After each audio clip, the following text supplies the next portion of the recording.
જય Shri Krishna, good morning, welcome back to my YouTube channel. કેમ છો? તો કાલે પાછો એક વિડીયોમાં ગાપચી મરી ગઈ અને જો અત્યારે શું કહેવાય, ટિફિન ટાઈમ થઈ ગયો છે, ટિફિન રેડી થઈ ગયું છે. આજે ટિફિનમાં કંઈક યુનિક છે. ખાલી ચણા છે વઘારેલા નોર્મલ, ચેવડો છે અને કાચું સલાડ છે અને છાશ આવશે. કારણ કે સાથે છે ને હમણાં થોડોક એનો વેઇટ વધી ગયો હતો કે થોડુંક ડાયટિંગ કરીએ એવું બપોરે ખાઈએ, એટલે બપોરે એવું ને સાંજે પાછું અલગ હોય છે. એક ટાઈમ આવી રીતના કરીએ ને એક ટાઈમ ખાઈ લઈએ, એ રીતના કરીએ છીએ. કારણ કે આખો દિવસ તો ભીખું નથી રહી શકાતું અને આખો દિવસ સલાડ ઉપર પણ નથી રહી શકાતું. એટલા માટે એક દિવસ મગ, એક દિવસ ચણા, પછી એક દિવસે પાછી ફરી બાજરાનો રોટલો ને સબ્જી, એ રીતે અલગ અલગ એમ. એટલે થાક ન લાગે કારણ કે એને કામ લોડ વધારે હોય એટલા માટે. અને મારા માટે પણ બપોરનો એ જ મેનુ છે. તો ચલો ફટાફટ ટિફિન પેક કરી લો, પછી કામે સ્ટાર્ટ કરી દો. અને ફોટો જે મેં કાલે કરાવવાને આપ્યો હતો ને, તો એ આજે સવારે લેવા પણ જવાનો છે. તો એ અને શાકભાજી જો અત્યારે સવારમાં નાસ્તો પણ થઈ ગયો. નાસ્તામાં ખાખરા અને ઓનલી ફોર ચા લઈએ છીએ, બે જ વસ્તુ છે, બીજું કાંઈ નથી લેતા. અને શાકભાજી બધું વોશ થઈ ગયું છે, વોશ કરીને સૂકવી દીધું. ફેન ઓન કરી દઈશ ને એટલે છે ને એકદમ સરસ રીતે સુકાઈ જાય, નહીંતર છે ને ગદગદા કરે, પચપૈચા કરે એવું થાય છે. તો ચલો હવે ટિફિન પેક કરી લઉં, મારું બધું છે અલગ કાઢી લઉં અને પછી કામ સ્ટાર્ટ કરી દઉં. તો ચલો મળીએ ફ્રેન્ડ્સ. સવારની વાત છે, અત્યારે છે હું વ્લોગ શૂટ કરું છું ને આમ જો હાલ છે. આ ફ્રેમ હજી બની નથી, હજી મેં લગાડ્યું છે, આમાં પણ લગાડ્યું છે, પેલામાં લગાડ્યું, પેલામાં ફ્લાવર કરવાના છે, નેમ પ્લેટમાં બાકી છે, બધામાં બાકી છે. એટલે પહેલાં તો છે ને જે ફ્લાવર વાળું છે ને, મારે ફ્લાવર વાળું અત્યારે કમ્પ્લીટ કરવાનું છે. કારણ કે ફ્લાવર કરી દો એટલે કાલ સવાર સુધીમાં સુકાઈ જાય. અને આમાં અને આમાં ત્રણમાં. અને આ એક કાકાની નેમ પ્લેટ છે. કાકા બહુ ઉતાવળા થાય છે, એટલે એ કાકાની નેમ પ્લેટમાં. અને એકે છે ને જે પેલું ગિફ્ટ આપ્યું હોય છે આપણે ફ્લાવર ને એવું, તો એને પણ પ્રિઝર્વ થઈ શકે. તમને કોઈ ગર્લફ્રેન્ડે કે બોયફ્રેન્ડે કે કોઈ પેલું ફ્લાવર, જે ફર્સ્ટ ફ્લાવર તમને ગિફ્ટમાં આપ્યું હોય ને, તો એ પણ પ્રિઝર્વ થઈ શકે. તો નાનકડું એવું ગુલાબ હતું, ખાલી સાવ નાનું એવું. તો એને પછી મેં છે ને નાનું એવું બ્રોચ, આપણે શેરવાનીમાં ને એમાં હોય છે ને એવું નાનું એવું બ્રોચ બનાવ્યું છે. એટલે એમાં પણ કોટ નાખવાનો છે બધામાં. ને અત્યારે વાગી ગયા છે 8:45. ફ્રેન્કી બનાવું છું, તો બસ બટેટાને એવું બફાઈ ગયું છે, તો એનો મસાલો રેડી કરી લઉં ને બધું કરી લઉં. પછી અત્યારે એક રેઝિન દેવા માટે પણ આવવાના છે, તો એ થશે. પછી રાતે બેસીને મારે રેઝિનના કોટ જે ફાઇનલ છે ને, એ 3 વસ્તુમાં મારે ફાઇનલ કોટ તો આજે નાખવા જ પડશે. કારણ કે ફ્લાવરમાં અત્યારે ચીપકાવ્યા નથી, કારણ કે રેઝિનનો કોટ નાખીને પછી મેં કીધું ફ્લાવર એમાં લગાડીશ, એટલે એકદમ એનું જે પરફેક્શન થઈ જાય એટલા માટે. તો એવું છે ફ્રેન્ડ્સ. તો અત્યારે પહેલાં એટલું કરી લઉં અને પછી પાછું આનું કામ બીજી એક છે ને, એ યુકેથી ઓર્ડર છે મારો. યુકેથી મારો ઓર્ડર આવ્યો છે, જે હલ્દી પ્લેટ છે. એને અહીંયા ઇન્ડિયામાં મેરેજ છે ને એટલા માટે, એના દિયરના. તો અને આ જે કંકાવટી છે ને, એ તો એ યુકે લઈ જવાના છે.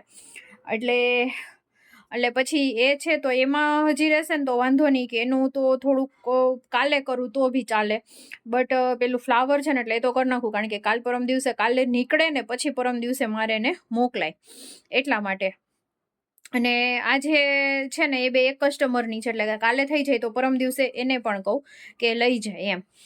એટલે તમારે કોઈને જેને બનાવવું હોય, કોઈને મેરેજ આવતા હોય ને, અત્યારે એક પ્રોટોર આવે છે કે જે લગ્નનો હાર હોય છે ને, એને પ્રિઝર્વ કરવા માટે, તો એ પણ છે ને આખો પ્રિઝર્વ થઈ જશે. તો એ પણ હું તમને બતાવીશ. એ આગળ મારી પાસે છે ને ફ્રેમ કરાવી ગયા હતા, કરાવી હતી હજી હમણાં જ, બસ 15 ડેટની આસપાસ.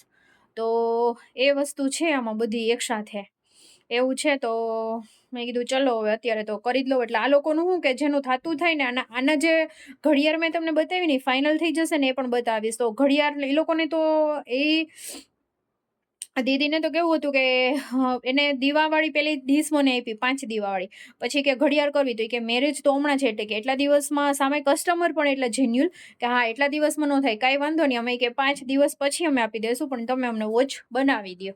એટલે ફટાફટ પછી એનું પણ થઈ જાય, એટલે કાલે થઈ જાય તો પરમ દિવસે એ લોકો લઈ જાય એટલા માટે. તો શાકભાજી પણ જો પાછું લાવવાનું, તો શાકભાજી પણ એમનું ભર્યું છે, તો એ પછી અત્યારે હું ભરી લઉં. પહેલાં બટેટા જે બાઈફા છે ને, તો બટેટાનો મસાલો કરવો તો એ કરી લઉં. હજી હેન્ડ વોશ પણ કરવાના બાકી છે, તો કરી લઉં અને રાતે છે કામ મોડે સુધી કરીશ એટલે સવારે કાલ બપોર સુધીમાં થઈ જશે. તો ચલો ફ્રેન્ડ્સ મળીએ પછી. કોબી, ગાજર, કેપ્સિકમ, પછી કાકડી, મરચી થઈ છે. મારે થોડુંક તીખું જોઈએ. અહીંયા બટેટાનો મસાલો થઈ ગયો છે ને હવે આછો વઘાર મારી દઉં. વઘાર હોય તો આનું કાચાપણું વહી જાય ને સરસ લાગે. અહીંયા રોટલી છે બની ગઈ છે તો વઘાર મારી દઉં. અને હવે એ ટમેટું કાપે છે. ટમેટાનો વઘાર નહીં, ટમેટું ઉપરથી નાખવાનું. પાતળો મેં છે ને વઘાર મારી લીધો.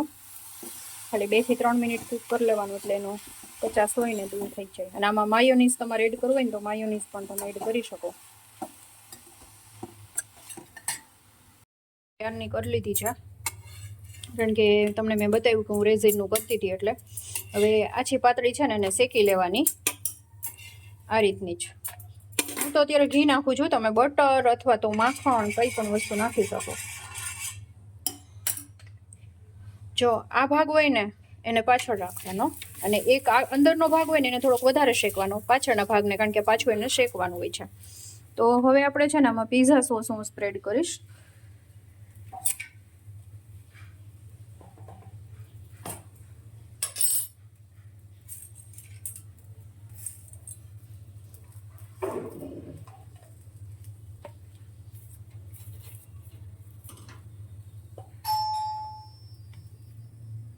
વચ્ચે તમને કીધું એમ પેલી વરમાળ આવતી હતી, પ્રોટર આવ્યું એટલે થોડોક ટાઈમ ગયો.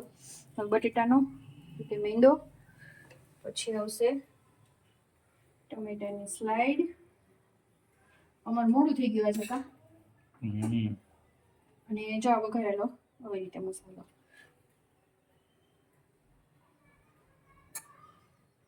પછી પાછું ઉપરથી ચીઝ. હજી એક બેસો આવવાના છે કા. તો જાય તમારે હજી કામ કરવાનું. હવે એને ટાઈટથી રોલ વાળી લઈશ